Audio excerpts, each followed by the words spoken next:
Two rusted pickups roared up his private drive, spilling out men carved from dust and malice. They thought the old man with the gray-streaked beard on the porch was an easy target. They were dead wrong. The late afternoon sun bled gold across the Montana foothills, casting long shadows from the lodgepole pines and turning the distant peaks into jagged silhouettes of purple and slate. Here, nestled in a valley carved by ancient glaciers, Steven Seagal's ranch was a sanctuary of quiet. The air, crisp and cool, carried the scent of pine needles and damp earth. A powerful quarter horse gelding grazed peacefully in the paddock, its tail flicking at the occasional fly. On the wide cedar porch of his log home, Steven sat in a heavy oak rocking chair, a chipped ceramic mug of strong black coffee warming his hands. The only sounds were the gentle creak of the chair and the whisper of wind through the cottonwoods lining the creek. This was the peace he had sought, a silence that spoke louder than any city noise. That peace was shattered by the profane roar of engines. The sound clawed its way up the valley, a mechanical snarl of straight pipes and failing mufflers that sent a flock of crows scattering from the treetops. Two pickups, one a Ford F-150 with a crumpled fender, the other a mismatched Chevy, churned up the gravel of his private road. They didn't slow, parking askew in the clearing before his house, a blatant act of territorial aggression. The doors swung open, and trouble spilled out like cheap whiskey. There were 5 men, looking as if they'd been hewn from the valley's hardest rock and sharpest edges. Their jeans were faded to the color of a washed-out sky, their boots scarred and cracked. At their head was Jed Kane, a man built like a stack of firewood, broad, dense, and rough all over. His jaw was set in a permanent clench, and his eyes, small and hard, scanned the property with a predator's appraisal. Flanking him were his lieutenants. A wiry man with a coiled rattlesnake tattooed on his forearm, its fangs bared, earned him the name Viper Vance. Another, Gash Garrett, bore a puckered white scar that cut through his left eyebrow and down his cheek. The last of the initial group, Crowbar Cody, held a heavy, rusted pry bar, not as a tool, but as an extension of his arm.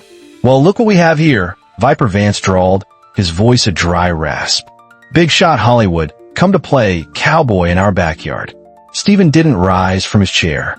He took a slow sip of his coffee, his gaze steady and calm. His presence seemed to expand, filling the porch with an unshakable stillness. "Evening," he said, his voice a low rumble.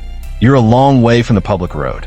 Jed Kane took a step forward, his boots crunching on the gravel. He spat a stream of tobacco juice near a rose bush. "This ain't about roads. This is about respect. Folks around here, we have a way of doing things. You knew.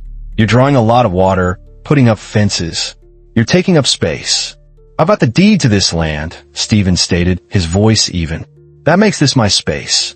And it makes you trespassers." Gash Garrett laughed, a harsh, ugly sound. He unhooked a thick length of chain from his belt and let it fall, the links clattering against the truck's tailgate. The sound made the gelding in the paddock lift its head, its ears swiveling nervously. "We see ourselves as the welcoming committee," Garrett sneered. "And the welcome fee is $5,000. $5,000 a month, and your pretty fences don't mysteriously catch fire." Steven's eyes narrowed, the only sign of his rising intensity. "You think you can hold this valley with threats and intimidation?" Viper Vance grinned, showing a row of stained teeth. He placed a booted foot on the bottom step of the porch.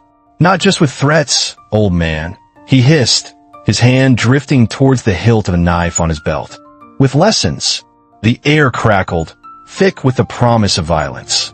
The setting sun cast the men's shadows long and distorted across the yard, turning them into grotesque figures of menace. Jed Kane watched from the gravel, a smug smirk on his face, content to let his dogs off the leash. Viper Vance was the first to move. He lunged up the steps, his hand snatching for the collar of Steven's shirt. The motion was fast, fueled by arrogance and aggression. But for Steven, it was happening in slow motion. In one seamless, fluid movement, he set his coffee mug down on the railing. As Vance's fingers brushed his collar, Steven's hand enveloped the man's wrist. He didn't grab or squeeze. he simply guided, twisting his own body with the attacker's momentum. He turned Vance's lunge into an uncontrolled spiral. Vance yelped in surprise as his own forward motion carried him face first onto the hard cedar planks of the porch. The impact echoed with a sickening crack of bone and a sharp exhalation of breath. Before Vance had even settled, Gash Garrett was swinging the chain. The heavy iron links whistled through the air, a deadly arc aimed at Steven's head. Instead of retreating, Steven stepped forward inside the chain's lethal radius. His left arm came up not to block, but to deflect. His elbow connected with the underside of Garrett's shoulder, disrupting his balance and sending the swing wide. The chain clattered harmlessly against a porch post as Garrett stumbled, his own momentum making him a puppet. Steven's hand found the back of his neck, and with a firm, downward push, Garrett joined Vance on the floor, the chain now tangled around his own legs. Crowbar Cody, seeing his two companions dispatched in seconds, let out a roar of rage and charged, swinging the heavy pry bar in a wide, horizontal sweep meant to break ribs. Steven met the attack with an almost casual grace. He turned his body sideways, allowing the end of the crowbar to pass inches from him. As it did, his forearm slid along the length of the iron, a classic Aikido technique. His other hand clamped down on Cody's wrist. With a sharp, practiced twist, he torqued the man's grip. Cody's fingers flew open with a scream of pain. The crowbar clattered to the ground. Steven gave a slight push, and the now disarmed man tumbled off the side of the porch, landing in a heap in the soft dirt of a flower bed. The entire exchange had taken less than 5 seconds. Silence descended upon the ranch once more, broken only by the groans of the 3 men on the ground. The remaining 2 thugs stood frozen by the truck, their mouths agape. Steven stood perfectly still in the center of his porch, his breathing even, his expression unreadable. He calmly picked up his coffee mug. "This is your one and only warning," he said, his voice carrying with the weight of thunder about to break. "Trespass on my land again, and you'll be digging yourselves out of it." Jed Kane hadn't moved. The smirk was gone, replaced by a flicker of disbelief and a newfound, dangerous curiosity. He gave a low whistle. "So, the old movie star still has a few tricks." His jaw twitched. "But this valley doesn't care about your fancy moves. This isn't over." His men scrambled to their feet, clutching bruised limbs and shattered egos. Viper Vance cradled a broken wrist. Gash Garrett untangled the chain with trembling fingers. Crowbar Cody limped out of the flower bed, covered in dirt. They piled back into the pickups, the engines roaring to life with a sound of angry retreat. Jed leaned out of the driver's side window, his eyes cold as river stones. "You got a nice place here, Seagal. Real nice. But a man's home is only as safe as his fences." He paused, letting the threat hang in the air. And fences are easy to cut. The night in the Montana Valley was absolute. The moon was a sliver, hidden behind a veil of high clouds, and the darkness was so complete it felt like a physical weight. The wind had died down, leaving an unnerving silence broken only by the distant call of a coyote. Inside his barn, Steven sat on an overturned bucket, the warm, familiar smells of hay, leather, and horseflesh grounding him. He wasn't cleaning tack or mending gear. He was listening. The quarter horse in its stall shifted restlessly, its ears twitching, nostrils flaring. The animals always knew first. Trouble was returning. He heard it not as a sound, but as a void, the sudden cutoff of an engine idling down on the county road. A few moments of silence, then the faint, deliberate crunch of boots on gravel, far too many to be a lost traveler. The metallic twang of wire cutters biting through high-tensile steel echoed faintly from the southern fence line. A heavy chain rattled as it was dropped to the dirt. They were in. Flashlight beams sliced through the blackness.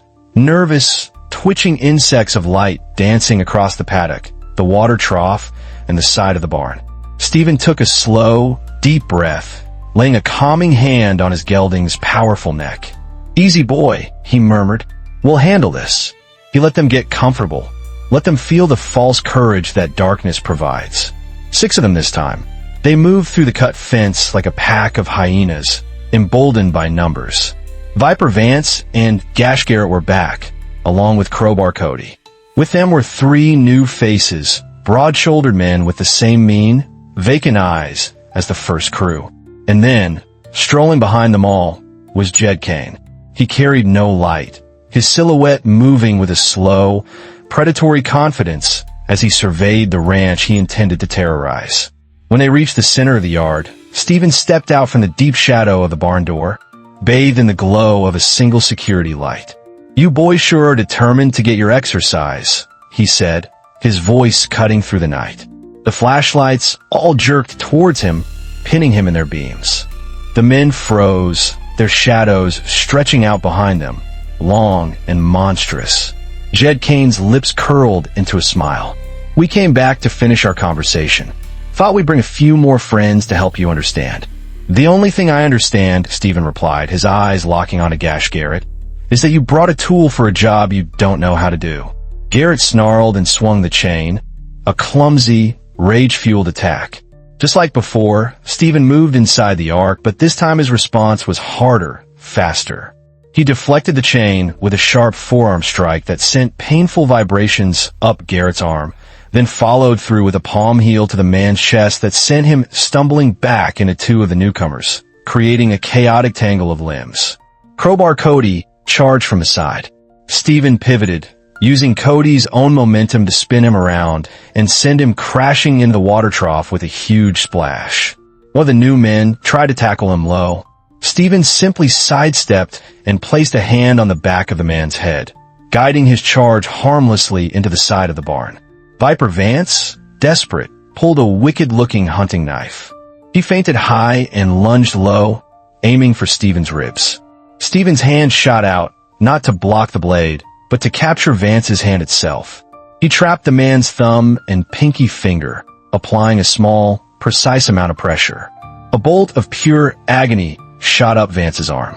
The knife fell from his nerveless fingers. Steven kicked it under the barn, where it disappeared into the shadows. The last thug, seeing his friends so easily dismantled, hesitated. That hesitation cost him. As he tried to backpedal, he got too close to the house. Kira, Steven's wife, was visible through the living room window, a silhouette against the dim light inside. The man saw her and grinned cruelly. "Hey, pretty lady, after we're done with your old man, maybe you and me." He never finished the sentence. Steven closed the distance in 2 steps, his movements no longer just defensive. He grabbed the man by his shirt front, lifted him, and slammed him into the hard-packed earth with a force that knocked the wind and the venom right out of him. Now, only one man was left standing. Jed Kane. He hadn't moved an inch, watching the entire scene unfold with a cold, calculating gaze. The yard was littered with his groaning, defeated men. The standoff was absolute. The air in the yard was thick with the aftermath of the brief, brutal fight. The only sounds were the pained groans of Jed's crew, the dripping of water from the trough where Cody lay half-submerged, and the heavy breathing of the man Steven had slammed into the ground for threatening his wife. Steven stood his ground, his focus entirely on Jed Kane. The pretense was gone. The games were over. This was no longer about land or money. It was about a fundamental line that had been crossed. His calm demeanor had been replaced by a cold, hard stillness that was far more intimidating than any overt display of anger. Jed's smile had finally vanished. He saw not a retired actor, but something ancient and dangerous. Yet, his pride wouldn't let him back down. He slowly unbuttoned his jacket, his hand hovering near his belt. "You're good," he conceded, his voice a low growl. "I'll give you that. But you can't watch your back all the time." "I won't have to," Steven said. Before Jed could make his move, a new sound cut through the night. The steady hum of a powerful V8 engine. Headlights swept across the cottonwoods, and a moment later, a sheriff's Bronco rolled to a stop at the end of the driveway, its blue and red lights flashing silently, painting the chaotic scene in strobing colors. The driver's door opened, and Sheriff Miller climbed out. He was a tall, lean man with a weathered face and eyes that had seen everything the county could throw at him. He didn't draw his weapon. He simply leaned against the door of his cruiser, his arms crossed, and surveyed the yard. Jed Kane's jaw twitched. He was caught. He knew it. He let out a sharp, two-note whistle. It was a signal of retreat. His men, like beaten dogs, began to stir. They scrambled to their feet, dragging each other up, their bravado completely gone. Gash Garrett collected his chain, no longer a weapon, but a burden. Viper Vance clutched his aching hand, hissing curses under his breath. They stumbled back towards the gap in the fence, a disorganized mob of bruised bodies and shattered pride. Sheriff Miller watched them go without a word. Once they had vanished into the darkness, he ambled into the yard, his boots making soft sounds in the dirt. He stopped a few feet from Steven. "Evening, Steven," he said, his voice as calm as if he'd just stopped by for coffee. "Looks like you had some late-night visitors." "They seem to have a poor sense of direction," Steven replied, his posture finally relaxing. Miller's gaze swept over the groaning men, the dropped crowbar, and the cut fence. He didn't need to ask what had happened. The story was written all over the yard. "You want to go round them up? I can have them in county lockup before sunrise. Trespassing, assault, destruction of property. I can make it stick." Steven looked past the sheriff, his eyes fixed on the dark line of the broken fence. He thought of the insult hurled at his wife, the violation of his home. Jail was too easy. It was an escape. "No," Steven said, turning his gaze back to the sheriff. His voice was quiet but firm. "I don't want them in a cell." He pointed with his chin towards the damaged fence line. "I want the men who cut it to swing the hammers." Sheriff Miller studied him for a long moment, a slow smile spreading across his face. He understood perfectly. This wasn't about legal justice. This was about valley justice. "All right, Steven," he said, nodding. "I think I can arrange that. You'll see them at sunup." The dawn broke sharp and clear, the kind of pristine Montana morning that makes you forget the darkness of the night before. The air was cold, and dew glittered on the newly mended fence line. Steven Seagal stood by the south gate, a fresh mug of coffee in his hand, waiting. The rhythmic thwack of a hammer against a cedar post was the only sound. Right on schedule, Sheriff Miller's Bronco had rolled up the drive just as the sun crested the mountains. In front of it was Jed Kane's battered pickup, its bed now loaded with fence posts, spools of wire, and tools. Miller had escorted Jed and his 5 defeated men back to the scene of their crime. There were no threats this time, no swagger. Just sullen silence and the heavy weight of humiliation. "You broke it," Steven had said, his voice flat and even. "You fix it." And so they worked, under the watchful eyes of both Steven and the sheriff, who leaned against his truck sipping his own coffee. The men were forced to undo their damage. The work was hard and unfamiliar to them. Their hands, used to gripping steering wheels and beer bottles, were clumsy with the tools of construction. Pride dripped from them faster than sweat. Steven wasn't a passive observer. He was a foreman, a teacher of hard lessons. He watched as Gash Garrett, his face a mask of resentment, struggled with the post-hole digger, his movements sloppy and inefficient. Steven walked over, took the tool from his hands, and with 3 powerful, perfectly leveraged motions, dug a clean, deep hole. "Use your body, not just your arms," he said, handing it back. "And do it right." Later, he saw Viper Vance try to stretch a line of barbed wire, pulling with his shoulders, his face red with strain. Steven approached him from behind. He didn't speak. He simply placed his hand over Vance's, his fingers guiding the man's grip. He shifted Vance's stance slightly, showing him how to use his own body weight as a counterbalance. The wire, which had resisted Vance's brute force, suddenly became taut and straight with minimal effort. Vance looked down at their hands, a flicker of grudging understanding in his eyes. He was being taught leverage and control by the same man who had used it to break him. They worked through the morning, the sun climbing higher, baking the sweat onto their backs. They set every post, stretched every wire, and hammered every staple until the fence was not just repaired, but stronger than it was before. When the last staple was driven home, the men slumped, exhausted and defeated, assuming their punishment was over. Steven wasn't finished. He brought a broom and a dustpan from a barn. "You left a mess in my yard last night," he said, his gaze sweeping over the cigarette butts, and scuff marks that marred the ground. "Clean it up," muttering under their breath. They swept the yard until it was immaculate. Gash Garrett was made to retrieve the chain he'd swung so menacingly and hang it neatly on a hook in the barn. "A tool, not a weapon," Steven told him. Finally, only one task remained. Steven walked over to Jed Kane, who stood apart from his men, his jaw tight with fury and shame. The whole crew fell silent, watching. "The fence is mended," Steven said, his voice low so only Jed could hear, yet every man strained to listen. "But you still owe a debt. Last night, one of your boys insulted my wife. He learned that lesson from you. The disrespect starts at the top." Jed's eyes flashed. "I didn't say nothing to her." "You brought the hate to my door," Steven countered. "It's your responsibility. An apology is required." The air was thick with tension. For Jed Kane, this was a deeper humiliation than the physical labor. It was a surrender of his authority, his pride. He stared at Steven, his fists clenching and unclenching. The sheriff watched, his hand resting casually on his belt. Jed's men watched, waiting to see if their leader would finally break. Jed's jaw worked. He swallowed hard, the words caught like glass in his throat. Finally, he forced them out, his voice a choked whisper. Tell your wife I'm sorry." The words, once spoken, seemed to hang in the crisp morning air, stripping Jed Kane of the last vestiges of his arrogance. The fight was truly over. He turned without another word, motioned for his crew, and they piled into the pickup. The engine started, not with a roar of defiance, but with a tired cough. The truck rolled down the driveway and disappeared, leaving behind only a trail of dust and a newly mended fence.